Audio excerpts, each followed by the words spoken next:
नमस्कार, आप देख रहे हैं अभिषेक जाखड़ के साथ आरजे टीवी 24 की खास सीरीज सियासत पर चर्चा, जिसमें आज हम आपको एक ऐसी महिला से मिलाएंगे जो सामान्य किसान परिवार से आती है। जिसके बाद लोगों ने उन्हें कहा कि आपको विधायकी का चुनाव लड़ना है। तब उनका जवाब ये था कि मेरे बच्चों को कौन संभालेगा।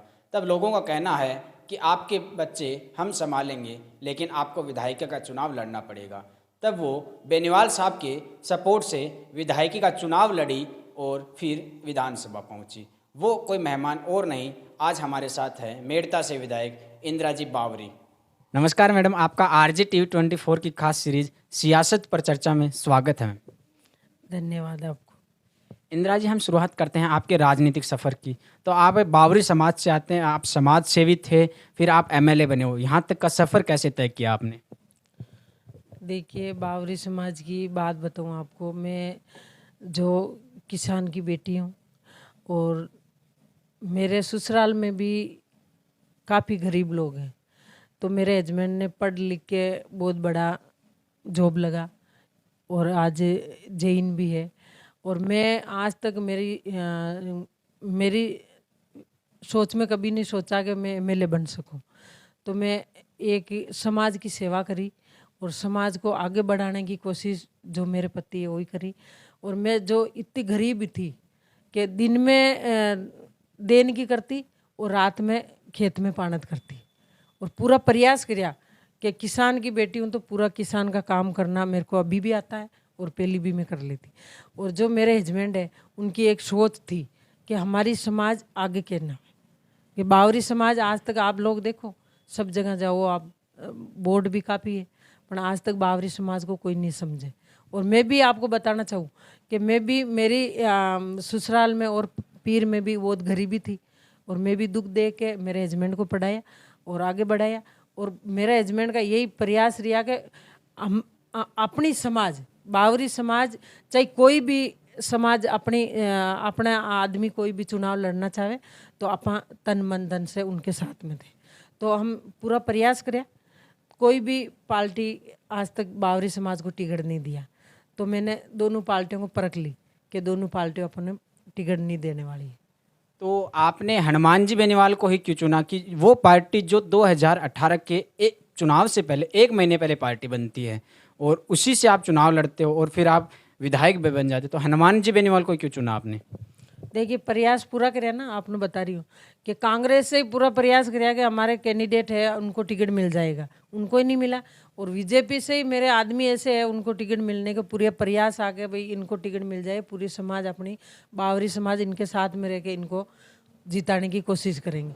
पर दोनों भी पार्टी बावरी समाज को टिकट नहीं दिया। मारवाड़ विधानसभा की बात बता रही हूँ आपको। और तीसरी पार्टी हनुमान बेनीवाल को बनाई और तीसरी पार्टी ने मेरे को टिकट भी दिया और तन मन धन से मेरी विधानसभा में सब लोग साथ में जुड़ के मेरे को जिताया।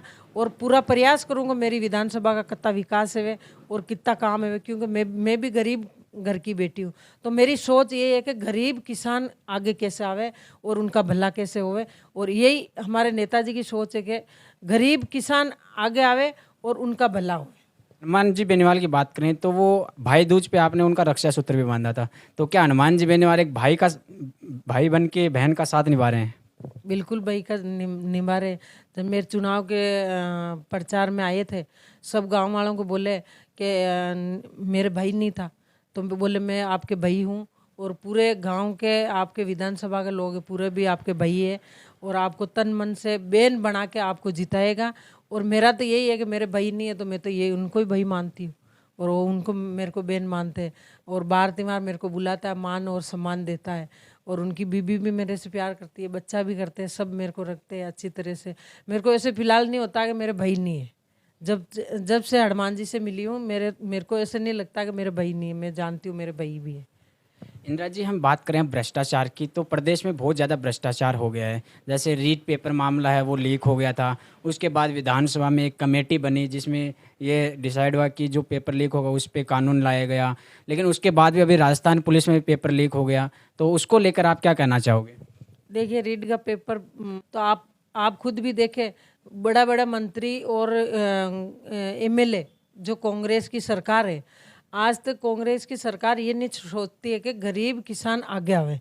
आज कई बच्चे अनाथ होके बैठे, तो कोई सोचने वाला नहीं है। सिर्फ एक ही आदमी है, हनुमान बेनीवाल, जो लोकसभा में भी आपके मुद्दे उठाया और विधानसभा में भी तीनों एमएलए मिलके और मुद्दा उठाया कि रीड पेपर वापस हो और उनको रिजल्ट मिले, अच्छा बच्चों को शिक्षा मिले। कई रोजगार होके घूमते आप लोग देख रहे हो, और कई लोग पैसे वाला भी है ना, तो पैसे दे के पास हो जाते। कई मेरे जैसे गरीब भी है, तो मान लो गरीब आदमी तो एक तरफ बैठ के मुंह देखता है कि अपना क्या होगा। तो ऐसे सरकार है कांग्रेस सरकार। आज कई लोग बोल रहे हैं गरीबों की दास है, कोई गरीबों का दोष नहीं है।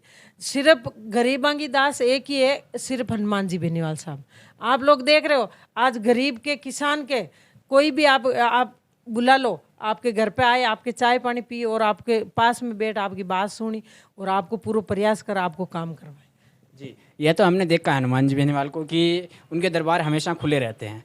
अभी मैं ये पूछना चाहता हूँ, जो अभी प्रदेश में बहुत भ्रष्टाचार के अलावा आम आदमी भी सुरक्षित नहीं है। जैसे बात करें अभी हाल ही में नावा में जो एक कांड हुआ है, जो उसमें भी आपकी पार्टी अग्रणी पंक्ति में रही थी और उन्होंने जयपुर भी कूच किया था, तो इसको लेकर आप क्या कहना चाहोगे? देखिए, नावा में तो बहुत बड़ी घटना हुई थी, दिन में ही हुई थी, चौड़े धल्ले, कोई रोकने वाला नहीं है। सरकार का एमएलए भी है और मैं कुछ इतना बड़ा कहना नहीं चाहूँ। सिर्फ आप लोग कह रहे हो कि सरकार है, तो सरकार आगे क्यों नहीं आती? दिन दहाड़े जो मर्डर हो जाता है, तो मर्डर करने वाला यही नहीं सोचता है कि दिन दहाड़े अपन मर्डर कैसे करते हैं। कि कांग्रेस की सरकार है और कांग्रेस का एमएलए, और आज तक चाहे कोई भी मर्डर हुआ है, चाहे कोई बलात्कार हुआ है, बड़ा काम हुआ है, जहाँ पे कोई भी आप देख लेना, कांग्रेस का नहीं तो एमएलए आता है, नहीं मंत्री आता है, नहीं कोई सांसद आता है। सिर्फ एक ही आदमी है, हनुमान बेनीवाल, तो आपके बीच में खड़ा मिलेगा, चाहे कोई भी घटना हो। जो नावा में पहली जो धरना दिया, सिर्फ हनुमान बेनीवाल ही दिया, और दूसरा तीनों एमएलए पूरी रात और दिन, जब तक उनका दाग संस्कार नहीं हुआ, जब तक उनके साथ में खड़ा रहा। और भी मैं आपको बता दी हूँ कि चाहे कोई भी घटना छोटी मोटी हो, तो हनुमान बेनीवाल ही पहल करता है। दूसरा कोई एमएलए एमपी नहीं है आपके बीच में जो आपकी जनता की बात उठा सके और जनता को न्याय दिला सके। जी, ये तो हमने देखा है, जैसे देवा गुर्जर का मामला हो या फिर हाल ही में जो एक पत्रकार हुआ उस पर हमला, उसी में भी हनुमान जी बेनीवाल ने आवाज़ उठाई थी। मैडम, मैं आपसे ये जानना चाहता हूँ, अभी आप बावरी समाज से आते हैं, तो उसमें शिक्षा का क्षेत्र एक जीरो के बराबर है, तो उसमें आप आगे लाने के लिए क्या प्रयास कर रहे हैं?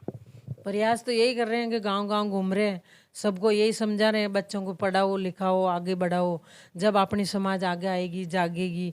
अभी तक मेरी समाज बहुत भोली है, क्योंकि पढ़े लिखे नहीं है।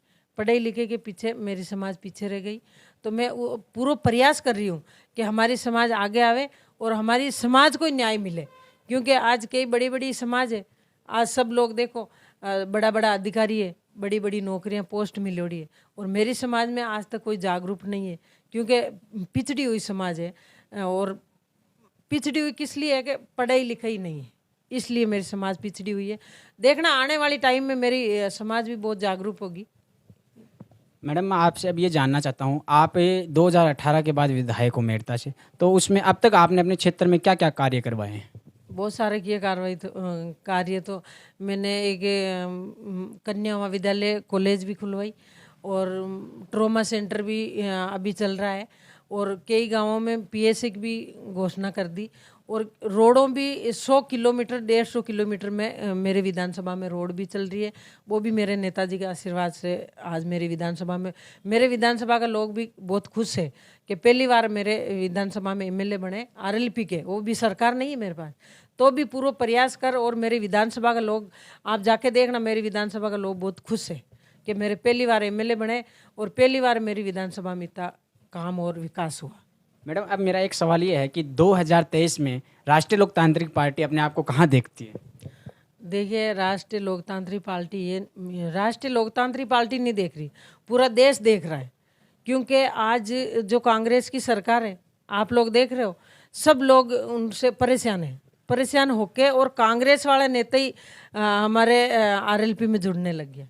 तो 2023 में आप देखना आरएलपी की सरकार बनेगी, फिर देखना आप मर्डर और बलात्कार कैसे होगा, फिर देखेंगे सरकार कैसे होती है, सरकार कैसे चलती है और कैसे लोगों को भला होता है और कैसे जो किसान का बेटा आगे आता है। ये आपको देखना 2023 में जो हनुमान जी बेनीवाल साहब मुख्यमंत्री बनेगा और सरकार ही आरएलपी की बनेगा, ये देख लेना आप। उसमें आपके एजेंडे क्या रहेंगे? क्षेत्र में आप किन किन मुद्दों को लेकर जाओगे आप सर गाँव में? मुद्दा तो देखिए मैंने लिया कि हर गांव में मीठा पानी होगा, तो मेरी विधानसभा में हर गांव में मीठा पानी अभी तक हो गया। और दूसरा जो मुद्दा एक ही हनुमान जी बेनीवाल का है कि किसान को किसान का हक मिले और किसान को आगे आए और जो रोजगार फिरे उनको रोजगार मिले और किसान का बेटा को कहीं भी घूमे। आज कई लड़कियां आप देखो सुरक्षित नहीं है, रोडों पे जाने के लिए आप एक बार जीव घबराता है। आज बड़ी बड़ी लड़कियां ने आप कॉलेज में भी डालते हैं, तो एक बार माता पिता का मन करता है कि कॉलेज में डालें कि नहीं डालें, ऐसे छोड़े डाले बलात्कार हो जाता है, मर्डर हो जाता है।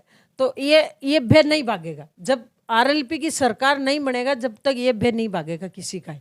जो हनुमान जी की एक ही सोच है कि मेरी सरकार बना दो, जो ये मर्डर होना और बलात्कार होना और रोजगार घूम रहा है उनको रोजगार मिलना, ये पूरा प्रयास आरएलपी करेगा। और मैं तो आपसे सब देशवासियों और पूरे गांव वालों से ये निवेदन करती हूँ कि सब लोग जुड़ के और हनुमान जी बेनीवाल साहब को आप इतना मजबूत करो कि जो सरकार आने वाली अपनी होनी चाहिए। तो इंदिरा जी का ये कहना है कि प्रदेश में भ्रष्टाचार मुक्त हो, रोजगार दिया जाए युवाओं को और प्रदेश में किसानों का कर्ज मुक्त हो। ऐसे अनेकों मुद्दे लेके ये सरकार के अंदर जाएंगे, गांव में जाएंगे। इंदिरा जी, आखिरी सवाल मेरा ये, आप हमारे चैनल के माध्यम से प्रदेशवासियों को क्या संदेश देना कि प्रदेशवासी लोग, आप लोग सब मजबूत रहो। 2023 के महीने सिर्फ आपको हनुमान बेनीवाल ही दिखना चाहिए, दूसरा आदमी नहीं दिखना चाहिए। चाहे कांग्रेस रहो, चाहे बीजेपी रहो, चाहे कोई भी सरकार रहो, आपको सिर्फ हनुमान बेनीवाल ही नजर आना चाहिए। जैसे गोपियों को कृष्ण भगवान नजर आता है ना, जैसे हनुमान बेनीवाल ही नजर आना चाहिए सबको। ये बहुत अच्छी बात कही है मैडम ने कि जैसे प्रदेश में कोई भी हो वहाँ पे हनुमान बेनीवाल ही नज़र आना चाहिए, गोपियों को जैसे कृष्ण दिखाई देता है। ये थे हमारे साथ आरएलपी से मेड़ता से विधायक इंदिरा जी बावरी। फिर मिलेंगे एक ऐसे ही मेहमान के साथ, तब तक देखते रहिए आरजे टीवी 24 की खास सीरीज सियासत पर चर्चा। आरजे टीवी 24 के माध्यम से हम आपसे एक छोटा सा अनुरोध और करते हैं, आइए हमारे साथ जुड़िए, हम समाज को एक नई दिशा देने का काम कर रहे हैं। जय हिंद, जय राजस्थान।